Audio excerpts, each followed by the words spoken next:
Hello student, BMW की class है ये, जिस सिविल सेकंड सेम। तो इसमें हम डीसी सर्किट पढ़ रहे थे। DC circuit chapter number first है। डीसी सर्किट के कुछ न्यूमेरिकल्स कर रहे थे। लास्ट दो लेक्चरों में हमने न्यूमेरिकल्स बताया और आज के लेक्चर में भी न्यूमेरिकल्स हम डिस्कस करेंगे। तो न्यूमेरिकल ये है कि दो बल्ब हैं, एक 60 वाट का बल्ब दे रखा है और एक 100 वाट का बल्ब है। एक 60 वाट का बल्ब है और एक 100 वाट का बल्ब दे रखा है। एक बल्ब आपका 60 वाट का है और एक 100 वाट का बल्ब दे रखा है, और वो दोनों बल्ब को श्रेणी क्रम में दोनों बल्ब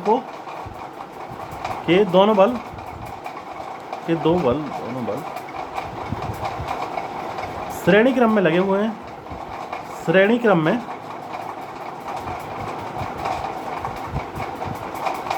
जोड़कर 230 वोल्ट के पावर सप्लाई से जोड़ा जाता है। पावर सप्लाई से जोड़ा जाता है। किस बल्ब के जलने की तीव्रता अधिक होगी और क्यों, ये हमें फाइंड करना है। किस बल्ब के जलने की तीव्रता अधिक होगी और क्यों, ये फाइंड करना है। कि कौन सा बल्ब ज़्यादा जलेगा और कौन सा बल्ब कम जलेगा, ये हमें फाइंड करना है। दो बल्ब हैं आपके, कितने, 60 वाट का है, एक 100 वाट का बल्ब है। दोनों को श्रेणी में कनेक्ट कर दिया है। तो हमें ये निकालना है कि कौन सा बल्ब आपका ज़्यादा जलेगा यानी तेज़ जलेगा और कौन सा बल्ब कम जलेगा। चलो करते हैं, इसे देखते हैं, सॉल्यूशन करते हैं इसका। देखो इधर 60 वाट के बल्ब के प्रतिरोध निकालते हैं।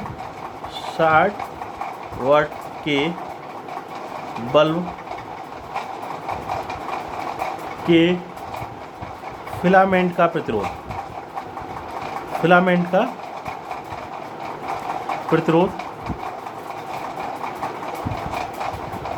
R होता है। इसका मान लिया R1 है। 60 वाट का बल्ब R1, एक बल्ब आपका B1 है, एक B2 है। तो 60 वाट का बल्ब मान लिया R1 है। R1 इजिकल टू क्या होता है, I इजिकल टू क्या होता है, B²/P। ये मैंने बताया था कैसे निकाला, क्योंकि आपको पता है P इजिकल टू होता है BI और BI इजिकल टू क्या हो जाएगा, BI इजिकल टू B/R, यानी P इजिकल टू आ गया B²/R। तो यहाँ से हम R की वैल्यू निकालेंगे। R इजिकल टू क्या हो जाएगा, B²/P। यहाँ से हमने क्या निकाल लिया, आपका R की वैल्यू निकाल ली। R इजिकल टू क्या होता है, B²/P। तो B की वैल्यू देखो कितनी आएगी। B वोल्टेज कितना दे रखा है, 230 वोल्ट दे रखा है और पावर दे रखी है आपकी कितनी, 60 वाट। 0 से 0 कैंसिल आउट, जब इसको करोगे कैंसिल आउट, सॉरी B² है ये, ऐसे कैंसिल आउट नहीं होंगे। 230 × 230/60, 0 से 0 कैंसिल आउट, और इसको कैंसिल आउट कर लो। जब इसको सॉल्व करोगे तो आएगा आपका 881.66 ओम। ये R1 की वैल्यू निकल आएगी। अब दोनों बल्बों को हम क्या करेंगे, इसी तरह से हम R2 की निकालेंगे, यानी 60 वाट के बल्ब के फिलामेंट का प्रतिरोध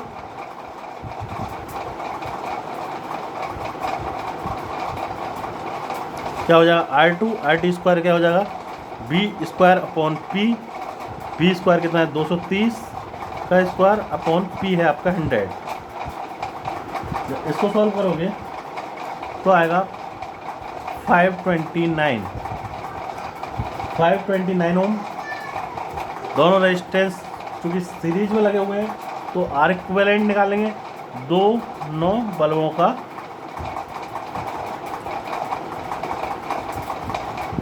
दोनों बल्बों के को श्रेणी में जोड़ने पर श्रेणी क्रम में जोड़ने पर तुल्य प्रतिरोध कितना होगा? तुल्य प्रतिरोध यानी आर इक्विवेलेंट क्या हो जाएगा आपका? R1 plus R2। R1 की वैल्यू आपको पता है कितनी है? R1 की वैल्यू कितनी है भाई? 881.66 प्लस 529। ये आ गया आपका, जब ऐड करोगे आप तो आएगा 1410.66 ओम। ये आ गया आपका आर इक्विवेलेंट। आर इक्विवेलेंट आ गया 1410.66। अब देखो, अब इसमें करंट निकालेंगे हम। करंट कितना कितना फ्लो हो रहा है? Total current I equal to क्या होता है? बी अपॉन आर, यानी R equivalent B upon R equivalent. B आपका पता है 230 वोल्ट है। आर इक्विवेलेंट कितना है? 1410.66।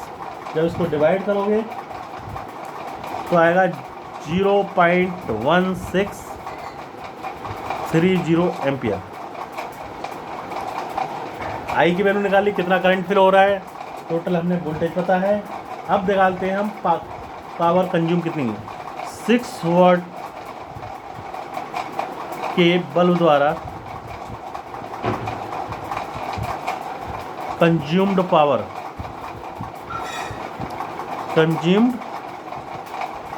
पावर कितनी पावर कंज्यूम कर रहा है 6 वाट का बल्ब?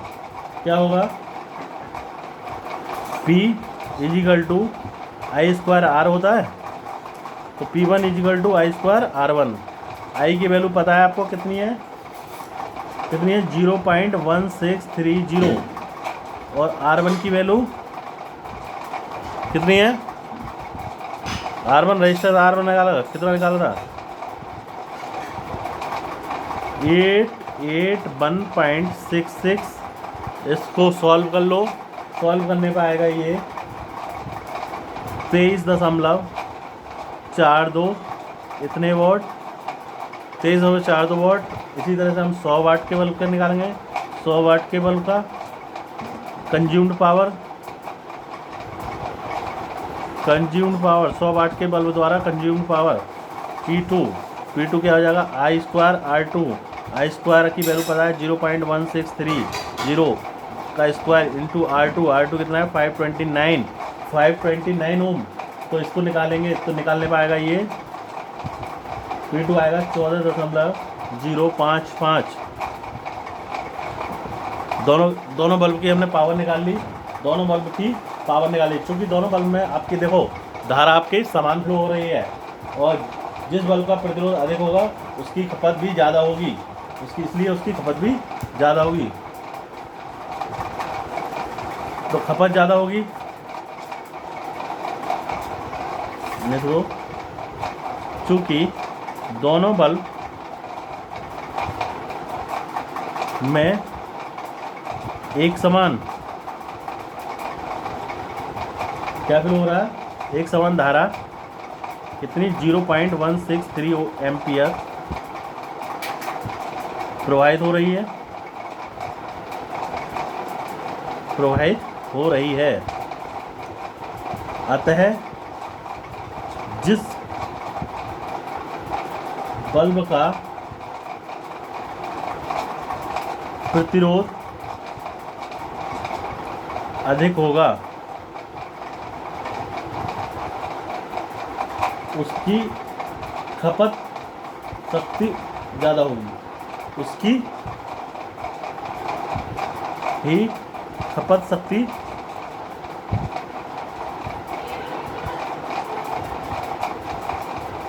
ज़्यादा होगी। एंड जिसका रेजिस्टेंस ज़्यादा होगा उसकी खपत भी ज़्यादा होगी। अतः कह सकते हैं P1 ग्रेटर देन P2। भाई P1 की वैल्यू आई 23 कुछ, P2 की आई आपकी 14 यानी P1 ग्रेटर देन P2। अतः हम कह सकते हैं 60 वाट के बल्ब की तीव्रता अधिक होगी। 60 वाट के बल्ब की तीव्रता अधिक होगी। 60 वाट के बल्ब की तीव्रता अधिक होगी। क्यों अधिक होगी? क्योंकि वो ज़्यादा पावर कंज्यूम कर रहा है। जो बल्ब ज़्यादा पावर कंज्यूम करेगा उसकी तीव्रता अधिक होगी, क्योंकि करंट आपका समान है, करंट समान है, रेजिस्टेंस आपका जो जिसका रेजिस्टेंस का मान ज़्यादा होगा उसकी खपत ज़्यादा होगी, वो ज़्यादा पावर कंज्यूम करेगा, और जिसका रेजिस्टेंस कम होगा उसकी पावर कंज्यूम कम करेगा, क्योंकि वोल्टेज आप करंट आपका सेम है। अतः 60 वाट का बल्ब का की जो तीव्रता अधिक होगी, बल्ब की तीव्रता 60 वाट के बल्ब की तीव्रता अधिक होगी। दोबारा देख लो इस नंबर को कैसे किया है, क्या देखा है, दो बल्ब दे रखे हैं इस तरह से, आपके दो बल्ब दे रखे हैं, दो बल्ब दे रखे हैं, ये बल्ब B1 है, ये B2 है, और इनका दे रखा है आपका सप्लाई दे रखी है 230 वोल्ट। अब क्या करें, ये 60 वाट का बल्ब है, ये 100 वाट का बल्ब है। हमसे पूछा है कि इनको अगर सीरीज में लगा दें, सीरीज में कनेक्ट कर दें तो क्या होगा, तो पूछा है इनसे किस बल्ब के जलने की तीव्रता अधिक होगी, किसकी इंटेंसिटी अधिक होगी और क्यों होगी। तो हम सबसे पहले क्या निकालते हैं, सबसे पहले रेजिस्टेंस निकालते हैं। इस वाले बल्ब B1 में कितना रेजिस्टेंस होगा, B2 में कितना रेजिस्टेंस होगा। 60 वाट के बल्ब का के फिलामेंट का रेजिस्टेंस निकाल लिया, R1 = B²/P, B²/P कहाँ से आया, क्योंकि आपको पता है वी नो दैट आपको पता है P = BI, आई की वैल्यू ओम्स लॉ के अकॉर्डिंग B/R, तो क्या हो जाएगा B²/R। R इधर ले गए और आप R को इधर ले गए आप, और P को इधर ले आए और R के मान इधर ले आए, तो R = क्या आ गया B²/P। ये वाला मान आपने इक्वेशन में पुट कर दिया। B की वैल्यू पता है आपको 230, और P की वैल्यू पता है 60 वाट, इसका हमने कैलकुलेट कर लिया, ये आ गया 881.66 ओम। इसी तरह से हमने 100 वाट के बल्ब का फिलामेंट निकाला। 100 वाट के बल्ब का फिलामेंट कैसे निकालेंगे, 100 वाट के बल्ब के फिलामेंट का रेजिस्टेंस कैसे निकालेंगे, R2 = B²/P। B2 की वैल्यू आपको पता है 230 वोल्ट, P की वैल्यू कितना है 100 ओम। जब इसको कैलकुलेट करेंगे 230 × 230/100, 2 जीरो से ये दोनों जीरो कैंसिल आओ, 23 या 529, 23 की 23 से मल्टीप्लाई करेंगे 529। दोनों बल्बों के हमने क्या निकाल लिए, रेजिस्टेंस निकाल लिए। अब क्या करेंगे, दोनों बल्बों को श्रेणी क्रम में जोड़ देंगे। श्रेणी क्रम में जब जोड़ दिया, B1 और B2 को श्रेणी क्रम में जोड़ दिया, अब इनका R इक्विवेलेंट निकालेंगे, तुल्य प्रतिरोध निकालेंगे। तुल्य प्रतिरोध क्या होता है, जब कोई चीज़ श्रेणी में जुड़ी हो तो हम डायरेक्ट रेजिस्टेंस को ऐसे ही ऐड कर देते हैं। 881 + 529 आ गया 1410.66, 881 66 × 529, तो ये आ गया ये 1410.66, इतने ओम आ गया। अब क्या निकाला हमने, टोटल करंट निकाल लिया, करंट कितना फ्लो हो रहा है सर्किट में, करंट निकाल लिया। करंट क्या होता है, ओम्स लॉ के according I = B/R equivalent, B/R equivalent. B की वैल्यू आपको पता है 230, और R इक्विवेलेंट हमने निकाला है अभी 1410.66, इसको कैलकुलेट कर लिया, ये आ गया 0.1630 एम्पियर, 0.1630 एम्पियर। 60 वाट के बल्ब द्वारा कंज्यूम्ड पावर निकाल ली। P1 = होता है I²R कैसे, I²R, I की वैल्यू आपको पता है 0.1630 × R1 की वैल्यू पता है 881.66, इसको कैलकुलेट करेंगे 23.42।